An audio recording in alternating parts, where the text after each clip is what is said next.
आप सभी का दिव्य साधना चैनल में बहुत बहुत स्वागत है। आज हम बात करेंगे कि अगर आप होली पूजन के लिए घर से बाहर नहीं जा पाते हैं तो आप घर पर ही सरल और आसान तरीके से किस प्रकार होली को कैसे बिठाएंगे और कैसे करेंगे पूजा और कैसे करेंगे होली का दहन। वीडियो शुरू करने से पहले आप सभी से मेरी प्रार्थना है कि आप मेरे वीडियो को लाइक शेयर सब्सक्राइब अवश्य करें और बेल आइकन भी प्रेस करें जिससे मेरे सभी नोटिफिकेशन आपको मिलते रहें। अगर आपका घर बड़ी होली से दूर है या आपके यहाँ बड़ी होली पर नहीं जाते हैं तो आप अपने घर पर ही होली को विराजमान कर सकते हो। होली माघ महीने की शुक्ल पक्ष की पंचमी जिसे बसंत पंचमी भी कहते हैं उस दिन होली को विराजमान करते हैं। इसके लिए आप अपने घर के आंगन में या घर के बाहर होली को विराजमान कर सकते हो। यदि आपके घर का आंगन पक्का है तो आप एक लोहे का तसला या कोई और चौड़ा बर्तन लें और उसे धोकर उसमें रेत या मिट्टी डाल लें। फिर उसमें एक गड्ढा कर लें। जो बड़े स्तर पर चौराहे पर होली की स्थापना की जाती है तो वहाँ पर चौराहे पर उस जगह को पानी से साफ करके उस पर चौक पूरकर या स्वास्तिक का चिन्ह बनाकर उसमें एक गड्ढा किया जाता है। उसमें पान सुपारी फूल लौंग इलायची और बतासे रखे जाते हैं। ये सब बसंत पंचमी को किया जाता है। एक मोटी सूखी लकड़ी को भी गाड़ दिया जाता है। उसे खम्बे के नाम से पुकारा जाता है। फिर उसके चारों ओर दिन प्रतिदिन आसपास के लोग लकड़ी उपले रखते रहते हैं। बसंत ऋतु से लेकर होली तक विशालकाय होलिका के रूप में बन जाती है। हम भी अपने तसले में एक सूखी लकड़ी गाड़ देते हैं। सूखी लकड़ी गाड़ देंगे। पहले हम भी गड्ढे में पान सुपारी लौंग इलायची का जोड़ा फूल कलावा हल्दी की गांठ और बतासे रखेंगे और फिर सूखी लकड़ी या उपले रखेंगे। फिर आप तसले के चारों ओर एक रंगोली भी बना सकते हो और होली पर बुरकुला भी रख सकते हैं। इस पर आम या बबूल की लकड़ी जो भी लकड़ी आपको पवित्र मिले आप अपनी होली पर रख सकते हो। फिर आप होली के दिन सुबह 12 बजे से पहले पूजा कर लें। इसके लिए आप सबसे पहले आप आटे का चौक पूर लें या स्वास्तिक का चिन्ह बना लें। हल्दी छिड़क दें और फिर उस पर जौ या गेहूं की 5 बालियां भी अर्पित करें। चावल उसके बाद जल अर्पित करना चाहिए। फिर गुड़ चावल फूलों की माला भी अर्पित करें। चावल टूटे हुए नहीं होने चाहिए। धूप दीप भी जलाना। फिर गेहूं या जौ की बालियां भी अर्पित करें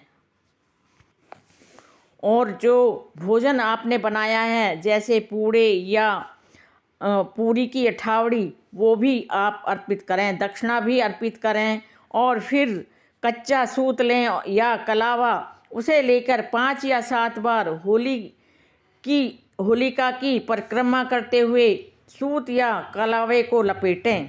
उसको तोड़ें नहीं। अगर आपको तोड़ना ही है तो आप किसी छोटी लड़की से तुड़वा सकते हो और आप लोटे में जल भरकर उससे भी 5 या 7 बार परिक्रमा करें जल की धार देते हुए।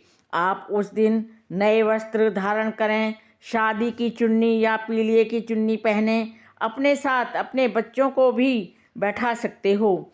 उन्हें भी ड्राई फ्रूट्स की मालाएं पहनाएं। उसमें सूखा नारियल भी डालें। ये माला या तो आप घर पर ही बना लें या बाजार से भी आप खरीद सकते हो।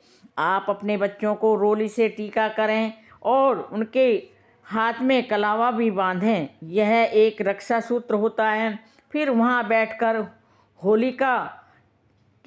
होलिका माँ से प्रार्थना करें, आप हमेशा ठंडी सेली रहना। हम सब पर अर्थात हम घर परिवार के सभी लोग स्वस्थ रहें, उन्हें किसी भी प्रकार का रोग शोक ना सताए, ऐसी प्रार्थना भी करें। फिर आप भोजन ग्रहण कर सकती हैं। ये थी सुबह की पूजा, जो घर की औरतें ही करती हैं। वैसे तो ज़्यादातर बड़ी होली पर ही पूजा करते हैं। अगर तुमने अपने घर पर भी होली रखी है तो आप वहाँ भी पूजा करना। शाम को जब बड़ी होली जल जाए तो वहाँ से अग्नि लाकर घर की होली दहन करना। और जैसे सुबह की पूजा की जाती है, वैसे ही शाम को भी सभी चीज़ें होलिका को अर्पित करें। इसमें हम होली की परिक्रमा नहीं करते सूत या कलावे से।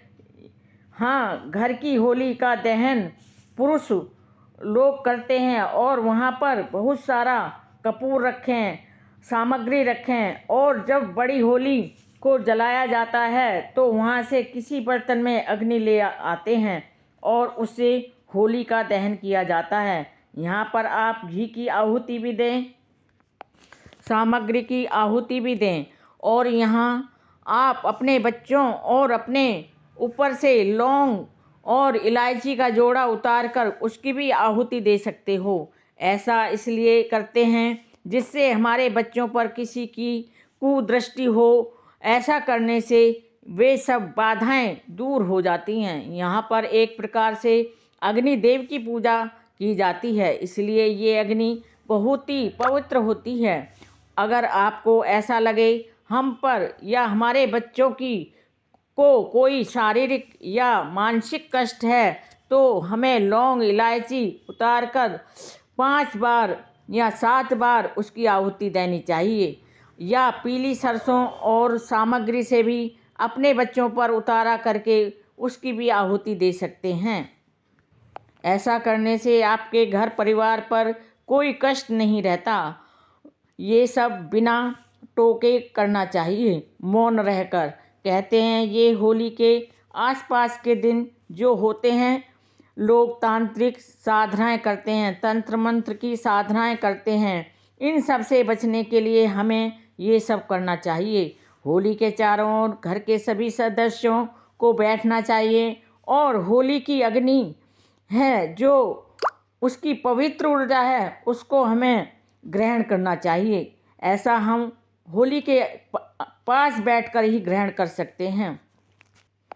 यह थी शाम की होली का दहन की पूजा विधि। होली का धुआं घर के कोने कोने में जाना चाहिए, जिससे हमारे घर का हर कोना पवित्र हो जाए, शुद्ध हो जाए। मेरे वीडियो में अंत तक बने रहने के लिए आप सभी का कोटि कोटि धन्यवाद। नमस्कार। मेरी आपसे प्रार्थना है कि आप कमेंट बॉक्स में ये ज़रूर बताना कि ये मेरी घर पर होली की पूजा और होली दहन की विधि कैसी लगी। धन्यवाद।